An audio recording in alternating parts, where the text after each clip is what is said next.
There it happens again, that familiar tightening in your chest when someone speaks with that particular tone. The words themselves might be harmless, but something in their delivery sets off an internal alarm that floods your system with heat. Your jaw clenches before you even realize it has happened. Your thoughts begin their spiral, replaying the moment, adding layers of meaning that may or may not exist. By the time you recognize what is happening, you have already reacted, either with words you wish you could take back, or with a withdrawal, so complete that hours later, you are still rehearsing conversations that will never happen. This cycle repeats itself with such predictability that you might wonder if you are broken somehow. Other people seem to move through their days unbothered by the small slights and microaggressions that send you into emotional turmoil. They appear to possess some secret armor that deflects judgment and criticism, while you absorb every negative interaction like a sponge. The question haunts you in quiet moments. Why do certain people have the power to hijack your emotional state with nothing more than a glance or an offhand comment? Carl Jung approached this question from an angle that most people find uncomfortable to consider. He suggested that our emotional reactions to others reveal more about our internal landscape than about the people who trigger us. When someone irritates you beyond reason, when their presence alone disturbs your peace, you are not actually responding to them. You are responding to something they have awakened within you, some aspect of yourself that you have pushed into darkness and refused to acknowledge. The conventional approaches to emotional regulation miss this fundamental truth.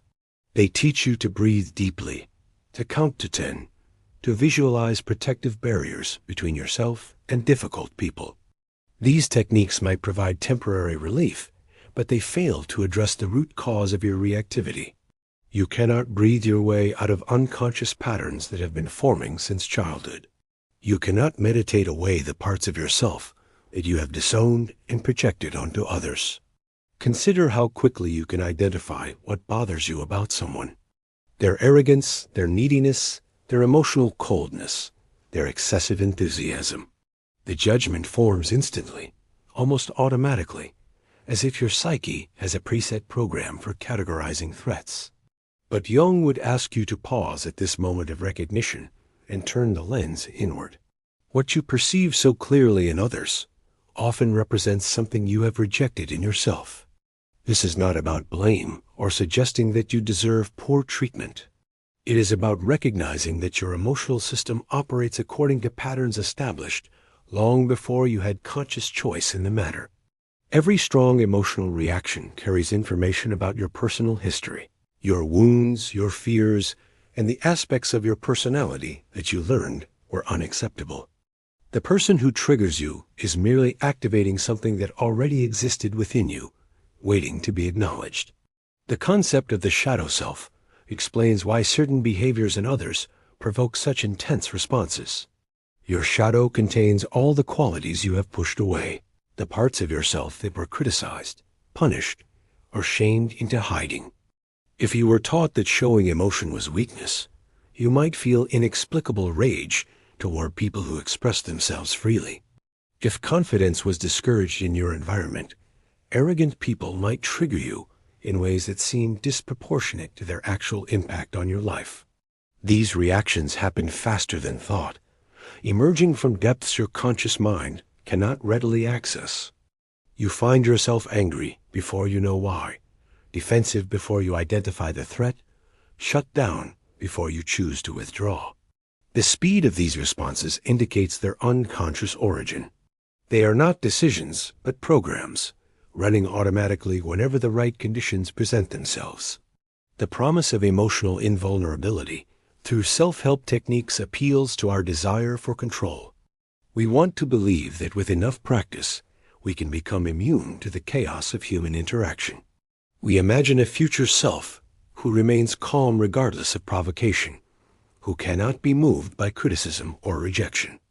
But this vision of emotional transcendence is itself a defense mechanism, a fantasy of escape from the messy reality of being human. True emotional freedom does not come from building higher walls or developing thicker skin. It emerges from understanding the nature of your reactions and recognizing that they originate within you rather than being imposed from outside.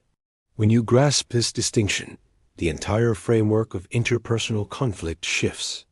You stop seeing others as threats to your peace and begin recognizing them as inadvertent teachers, showing you where your work lies. The anger that rises when someone dismisses you is not actually about them. It connects to every time you were made to feel insignificant, every moment your voice was silenced, every experience of being unseen. The person in front of you is simply triggering this accumulated history, activating wounds they know nothing about. They are playing a role in your internal drama without auditioning for the part. This perspective radically alters how you approach emotional disturbance. Instead of asking why someone is treating you poorly, you begin asking what their behavior is awakening within you. Instead of strategizing how to avoid difficult people, you become curious about why certain types affect you so strongly. The focus shifts from managing the external world to understanding your internal responses. The path forward requires courage because it means acknowledging parts of yourself you have worked hard to deny. It means recognizing that your anger often masks hurt, that your criticism of others reflects self-judgment, that your need for approval reveals a fundamental uncertainty about your own worth. These recognitions are not comfortable, but they are the beginning of genuine transformation. The mechanism behind emotional triggering operates like a perfectly calibrated alarm system, except it responds to threats that existed decades ago rather than dangers in the present moment. When someone displays behavior that reminds your nervous system of past wounds, the reaction is immediate and overwhelming. Your body responds as if you are facing the original threat, flooding you with the same chemicals, the same tension, the same desperate need to fight, flee, or freeze. The person in front of you becomes a ghost, a stand-in for everyone who has ever made you feel small, rejected, or unsafe. Jung identified these emotional patterns as complexes, clusters of memories, feelings, and beliefs organized around significant experiences from your past. These complexes operate autonomously, hijacking your consciousness when activated. You might be having a normal conversation when suddenly a tone of voice transforms you into a defensive child or a critical parent. The shift happens so quickly that you often do not recognize it until after the damage is done, after the harsh words have been spoken or the walls have been erected. The shadow self contains more than just negative qualities you have rejected. It holds every aspect of your personality that you learned was unacceptable or dangerous to express. If you grew up in an environment where vulnerability was mocked, your shadow might contain your capacity for tenderness. If achievement was the only way to earn love, your shadow might harbor your ability to rest, to be ordinary, to exist without producing value. These disowned parts do not disappear. They wait in darkness, activated by people who embody what you have forbidden yourself to be. Consider the person who infuriates you with their constant need for attention.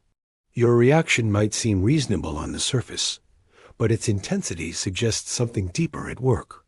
Perhaps as a child, your own needs for attention were dismissed or punished. You learned to be self-sufficient, to never burden others with your desires for recognition. Now, when confronted with someone who freely expresses these needs, you feel not just irritation but rage. They are living out a part of you that was deemed unacceptable, and their freedom to do so feels like a betrayal of the rules you have followed so carefully. This projection mechanism protects you from recognizing uncomfortable truths about yourself. It is easier to hate arrogance in others than to acknowledge your own suppressed desire for recognition. It is simpler to judge someone's emotional volatility than to admit you have been suffocating your own feelings for years. The shadow allows you to maintain your self-concept by placing everything that threatens it onto other people, turning them into containers for your rejected experiences. Anger serves as particularly valuable information about your shadow content. It rises not when someone violates universal moral principles, but when they touch something personally meaningful to you. The colleague who takes credit for shared work might anger you not because theft is wrong, but because it activates your own history of being overlooked or your secret wish to claim more recognition than you deserve. The friend who cancels plans triggers not just disappointment, but fury because it connects to every time you felt unimportant or disposable. These reactions reveal the stories you tell yourself about how the world works and your place in it. If you believe that you must earn love through achievement, someone who receives affection without effort will disturb you profoundly. If you have constructed an identity around being rational and controlled, emotional people will seem like threats to the very foundation of your being. Your triggers map the boundaries of your self-concept, showing you exactly where you have drawn lines between acceptable and unacceptable ways of being. The timing of triggers provides additional information about your psychological state. You might go weeks without being bothered by a particular behavior, then suddenly find it intolerable. This fluctuation suggests that your shadow content becomes more active when you are stressed, tired, or facing challenges that threaten your sense of self. The same person who barely registers during good times becomes unbearable when you are struggling, not because they have changed, but because your psychological defenses have weakened. Understanding anger as unprocessed memory reframes every emotional reaction as an opportunity for discovery. That flash of irritation when someone interrupts you connects to memories of being silenced. The anxiety when someone seems disappointed links to early experiences of conditional love. The rage when someone appears weak touches your own feared vulnerability.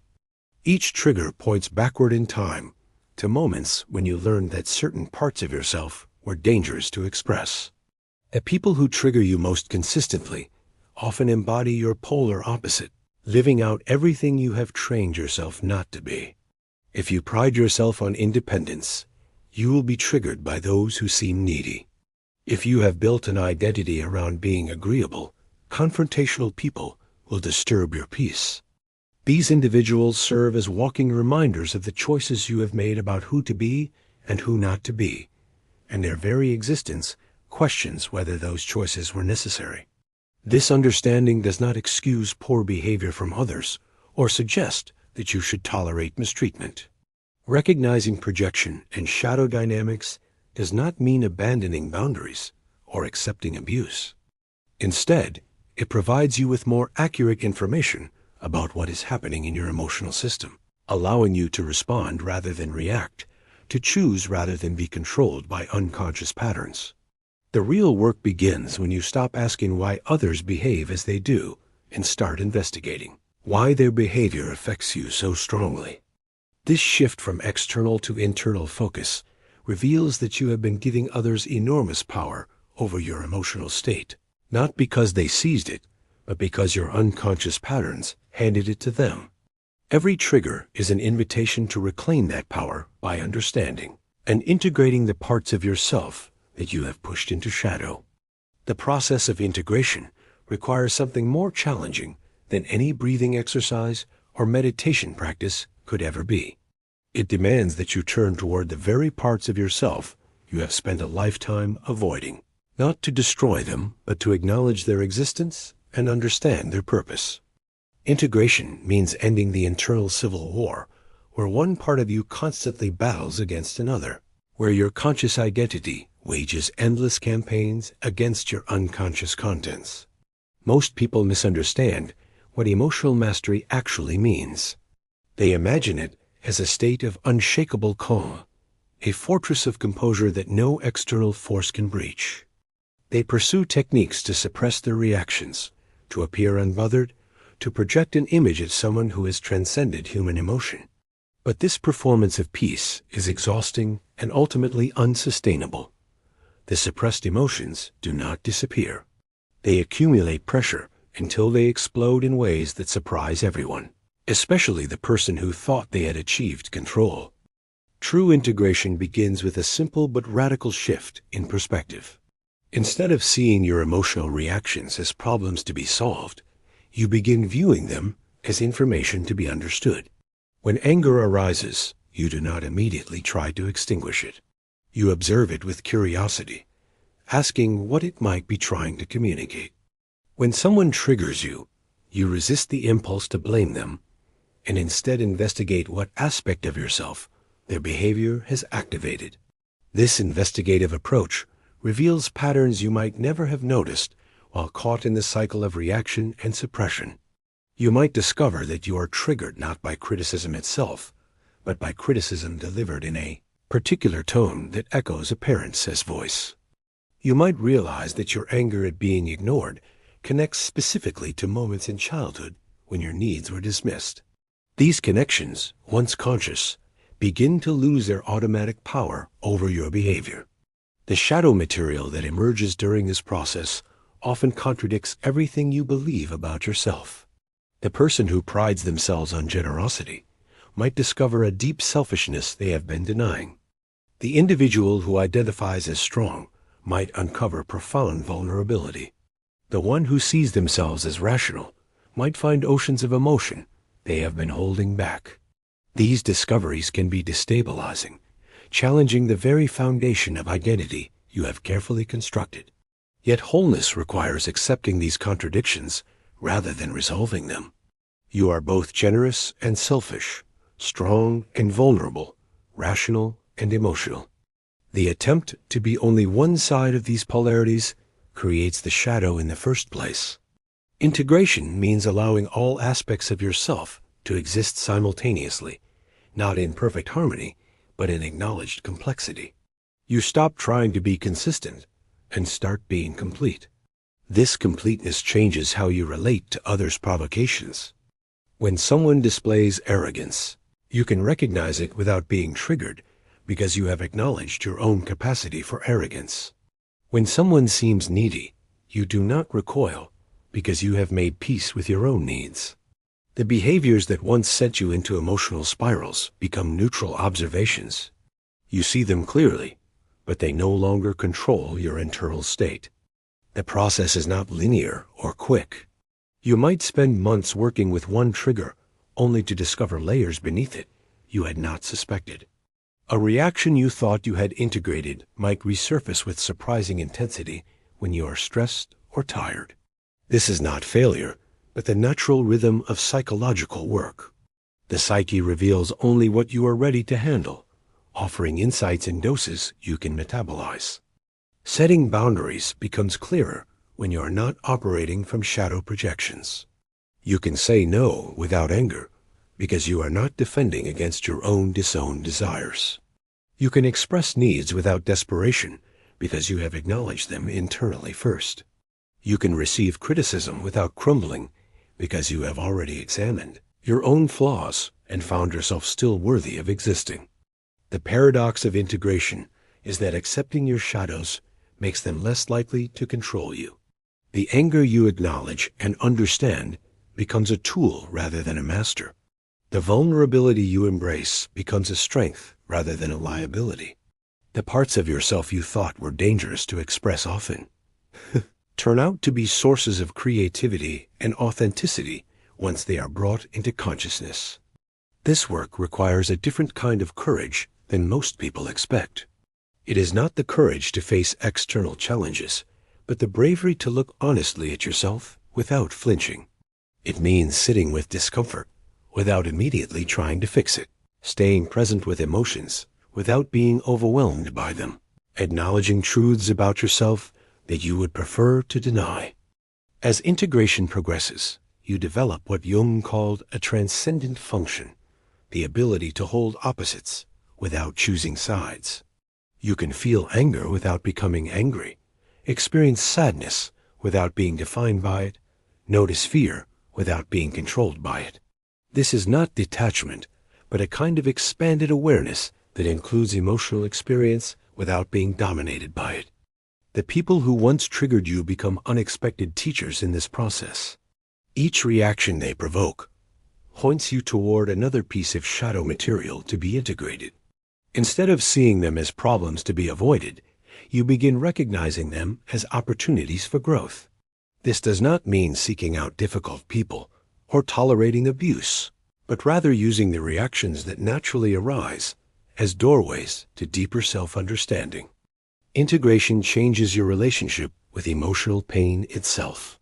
Instead of something to be avoided at all costs, it becomes a signal worth investigating. The sting of rejection reveals beliefs about your worthiness. The burn of shame points to standards you have internalized without examination. The ache of loneliness shows you where you have abandoned yourself in pursuit of external validation. The transformation from external validation to internal sovereignty happens not in a single moment of revelation, but through thousands of small recognitions that accumulate into a fundamental shift in how you exist in the world. You begin to notice the subtle ways you have been borrowing your sense of self from others' reactions. How your mood rises with praise and falls with criticism, how much energy you expend trying to manage others' perceptions of you. These observations, made without judgment, gradually erode the foundation of your externally oriented identity. As this external orientation weakens, something more stable begins to emerge. You develop what Jung called an internal locus of evaluation, a center of gravity within yourself that remains steady regardless of external conditions. This is not confidence in the conventional sense, not a belief that you are better than others or immune to mistakes. It is something quieter and more profound, a basic acceptance of your own existence that does not require constant validation to maintain itself. The people who once held enormous power over your emotional state begin to seem different, though nothing about them has changed. The critical parent whose approval you desperately sought becomes just a person with their own wounds and limitations. The friend whose rejection devastated you is revealed as someone whose opinion you had elevated beyond its actual significance. The colleague who triggered your competitiveness loses their status as a threat to your worth. They have not transformed. Your relationship to their existence has. This shift manifests in subtle but profound behavioral changes. You stop explaining yourself compulsively, no longer feeling the need to justify every decision or preference. You can tolerate being misunderstood without immediately rushing to correct the misperception. You can receive both praise and criticism without either inflating or deflating, recognizing both as information about the other person's experience rather than definitive statements about your value. The freedom this creates is not what most people expect. It is not a feeling of superiority or invulnerability, but rather a kind of spaciousness, as if you have been living in a cramped room and suddenly discovered that the walls were imaginary. You have more energy because you are not constantly managing your image. You have more clarity because you are not filtering everything through the lens of how it might be perceived. You have more authentic connections because you are actually present rather than performing presence. Your relationship with conflict transforms entirely. Where once you either avoided confrontation or engaged in it reactively, you develop the capacity to stay present during disagreement. You can hear criticism without immediately defending, consider different perspectives without abandoning your own, maintain boundaries without aggression. Conflict becomes information rather than threat, revealing differences that can be acknowledged without being resolved. The concept of wholeness that Jung described is not about becoming perfect or complete in the sense of lacking nothing. It is about acknowledging everything you are, including the contradictions, including the parts that do not fit neatly together. You are simultaneously confident and insecure, generous and selfish, strong and vulnerable. These apparent contradictions no longer need to be resolved because you understand that human complexity cannot be reduced to simple categories. This acceptance of complexity extends to how you view others. Just as you have recognized your own multifaceted nature, you begin seeing others as equally complex, driven by their own shadows and wounds, their own attempts to maintain identity in a challenging world. This does not mean excusing harmful behavior, but it does mean understanding it as emerging from the same kinds of internal struggles you have identified within yourself. The boundaries you maintain from this integrated state are fundamentally different from defensive walls. They are not rigid barriers designed to keep threats out, but clear definitions of where you end and others begin. You can maintain these boundaries without anger because they are not desperate defenses against invasion, but simple statements of fact about your limits and needs. Others can respect them or not, but their response does not change your clarity about what you require. Living from this centered place does not eliminate emotional experience. You still feel anger, sadness, fear, and joy. The difference is that these emotions move through you rather than defining you. You can feel intensely without losing yourself in the feeling, react strongly without being controlled by the reaction. Emotions become weather patterns in the landscape of your consciousness rather than the landscape itself. The individuation process Jung described is never complete. There is always more shadow material to integrate, always deeper layers of self to discover. But at a certain point, the process itself becomes familiar, even comfortable. You know how to work with triggers when they arise. You recognize projection when it happens. You can catch yourself in the act of giving your power away and choose differently. The tools become part of you. What emerges from this work is not a person who never gets triggered, but someone who relates to triggers differently.